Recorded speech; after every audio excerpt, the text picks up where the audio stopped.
Now I invite our first star speaker, Dr. Ramandeep Singh. He's a professor at PGI Chandigarh, extremely good in his work and very, very knowledgeable. He is my teacher for OCT. As I said, apart from Dr. LG, who's my god of vitreoretinal surgery, all the other friends have been teachers in some way or the other. He'll speak to us about principles of PVR management.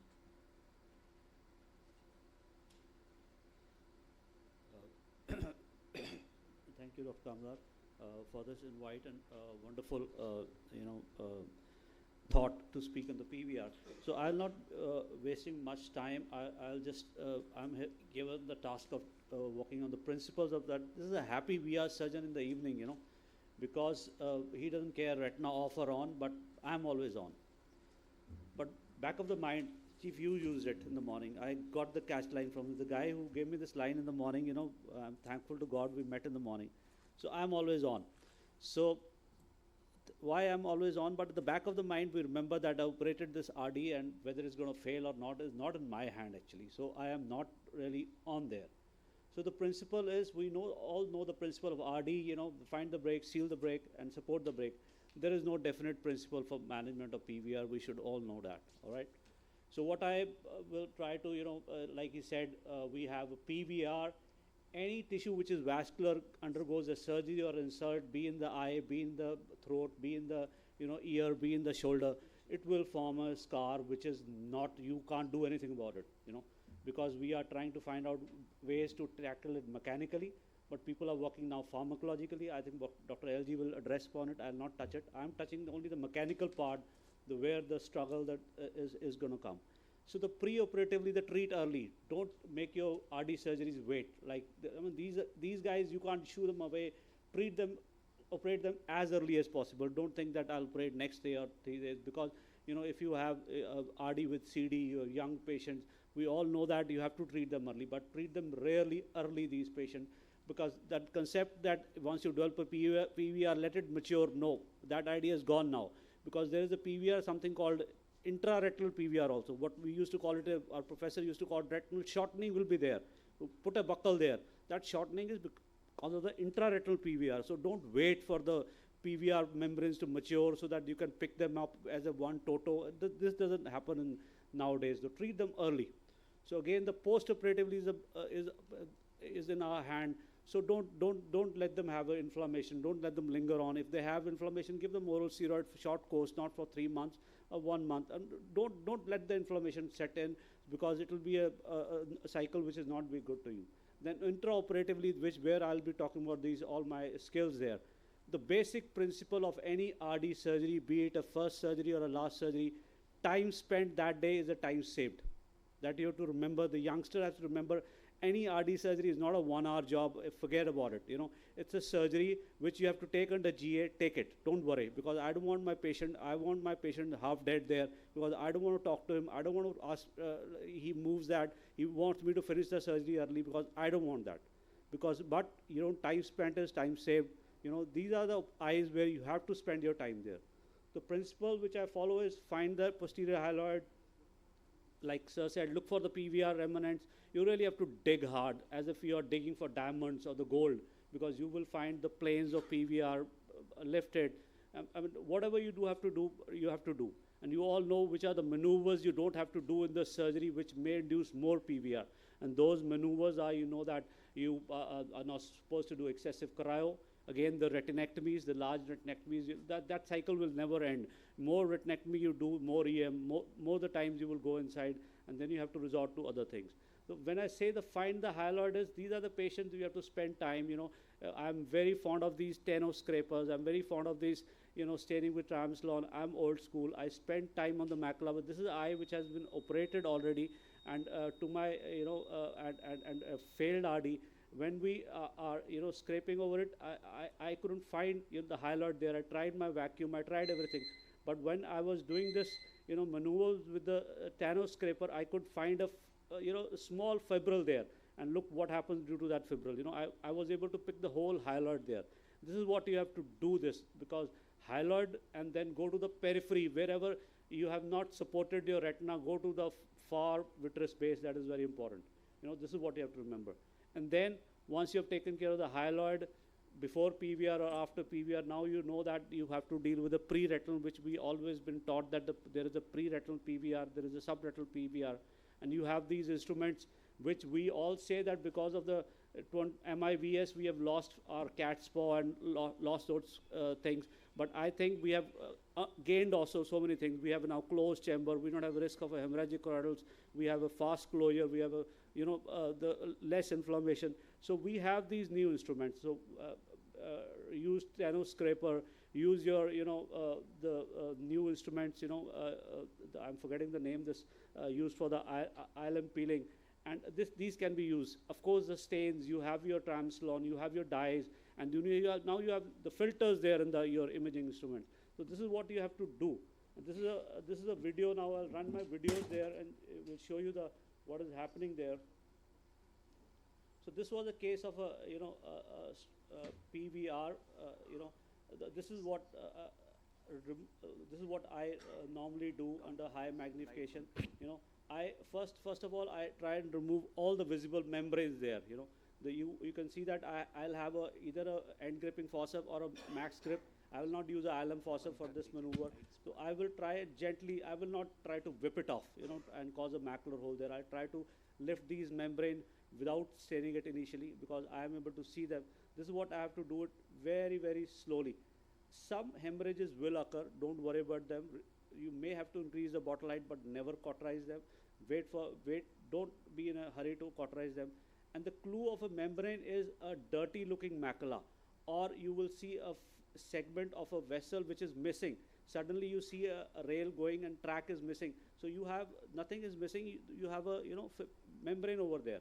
So you have to lift it meticulously, and again, the PFO is there. You can use PFO initially in your career. You must use it, but always remember, with the PFO, there is a tendency that you will leave a ERM or even a hyaloid there. But always remember that with the PFO there in the posterior pole, you can pick up these membranes. Then I'm very fond of this, the putting Triamcinolone in the eye. I just put it liberally, and then I put my buckle, and then I come back again, because I believe that if I put a Triamcinolone there, it leaves there in the eye for some time, it loosens the tissue. This is my belief. I don't have scientific proof of that, but I inject it and then go and tighten my buckle there actually.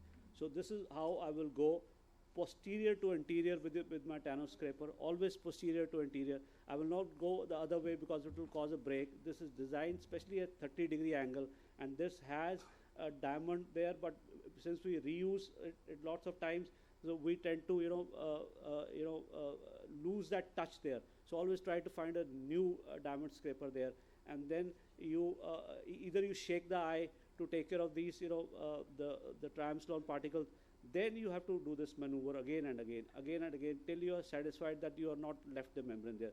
This is what is time spending, because again what I said, the time spent, this is where you have to keep trying, keep opening up these small the nodes there, because you know that there is something there which is not allowing the retina to open up, because you don't want to open it with the PFO, you don't want to push it back with the air, because eventually it will go, but it will come back again. So this is where you have to loosen up. Until the time you see a loose moving retina, you will not give up. All right. So this is what you do in these patients, and ideally there should not be a Triamcinolone particle which should be sticking to the eye. And if it is something is sticking to the eye, that means something is there. And after doing this surgery, I mean, you should have, you can see that this kind of a picture is very important. You will see that you will keep losing the Kanakot particles from the eye. Then you go to the periphery. Remember that in the periphery also there are membranes there. The instrument we use, either you use scraper or you use these forceps again to lift each and every island of a PVR membrane, because there is a potential that they will form again, or if they are present, they will grow like anything. This is where you have to do the struggle. Another video where you see that there's a large break, there's an open funnel. After I have put this, and you will, this is a max grip there, you will find the nodes there, and then scraper will help you to find a node. Once you reach the node, then that help that node with this thing. And then you can see this dirty looking macula now. I know there's a membrane there. You can go and put your, I've already tried Triamcinolone. I said that I'm very fond of Triamcinolone. I don't normally stain with ILM there. You can see that there's a membrane over the macula. That is why this dirt is going. So this is nothing but your PVR, which you would have left if you have not gone there near it actually. So sometimes you're lucky, you'll be able to pick up these PVR as a mature membrane, full membrane. This is what we were waiting for, and for the delay the surgery. Sometimes these situations do help, and if you're lucky, you'll be able to pick up in toto this PVR actually. So now there comes the subretinal PVR. Dr. Naresh Babu is sitting there. He will show you excellent videos. I'm really impressed with his videos of subretinal PVR because there are different maneuvers. I just wanted to show you how this PVR looks like. This happens to be a case of RD which had a subretinal PVR. See the webs there. And if you ask any big surgeon, they all have seen this subretinal. What kind of PVR we see in the on the pre-retina, everything is there on the subretinal also. I wish I can go from behind and remove all these things. That is why PVR removal is the most difficult thing. If we can find something, topical drops or pharmacologically, nothing like it, because mechanically I cannot remove these. This is impossible. But I should spend time to my, where I should think that I have done enough, because ultimately they'll all come back. So this is how the PVR, subretinal PVR looks like. And this is the one video which is, we conventionally, the teaching is you go make a retinotomy, and from where you're planning to drain, through that retinotomy only you go and pull these out. Dr. Naresh Babu has excellent videos from, he goes from behind, and that whatever works in your hand, you have to take it out. You do not chase all the PVR membranes, remember that. Only the membranes which are not allowing the posterior port to set. If they break there, fine with it. Don't chase them, all right? If they're in the periphery, don't create unnecessary retinotomies to remove them, because your buccal will take care of these things. So this is, you have max forceps, you can use a sandwich technique, you can use other instruments, you can use anything to remove this. You have seen these videos number of times, but you should know that. What about now intraretinal PVR? What is going on there? This is what if you read about you can't do anything about intraretinal PVR. What people have said that, the ILM is doing that intraretinal PVR. I don't believe it, but still I don't propose doing ILM peeling in a fresh case of a RD. And this is just to show that if you have removed a PVR, this was the same case, first case, if you remove a PVR, you will see mostly the PVR, along with the PVR, your ILM has already been peeled. So this is my point, this is my point. You want to remove ILM, remove it if you want to. See this case, you can see the ILM edges there so nicely. So ILM is already peeled in that area where I have removed those membranes with my naked eye using microscope. I did not use any dye there actually. So it is already peeled. But this is how, but still we do it. All right, fine, but time will tell whether we are taking care of intraretinal PVR by removing ILM. It's a difficult surgery, but people use PFCL. Well, that my tip is, don't remove the SRF first. First do ILM peeling. When the SRF is thick, it is taking care of that movement. If you have a liquid there behind in the subretinal space, the retina will flatter more. SRF is always thick. So if you have to remove it without using PFCL, so remove it initially. Don't remove SRF. And if in case it's a bullous RD, use PFCL. If not a bullous RD, remove without removing the SRF. Thick SRF will take care of that movement of the retina. So why are these maneuvers are being done? Basically, we are avoiding retinectomies. Retinectomy means a vicious cycle of hypotony, diflupred. No solution for hypotony till now. You all know that. Hypotony is incurable right now. Dr. LG and their teams are working on vitreous substitutes. I'm looking forward for those vitreous substitutes which we can fill in the eye for whole life, which will take care of the hypotony. Again, the recurrent ERM formation will occur. The last slide is, we are waiting for the pharmacological advancement. Till then, you have to do everything to reduce the PVR pre-operatively and post-operatively, and you have to do those surgeries very, very meticulously, taking care of all the instruments, all the machines, all the knowledge you have in your mind.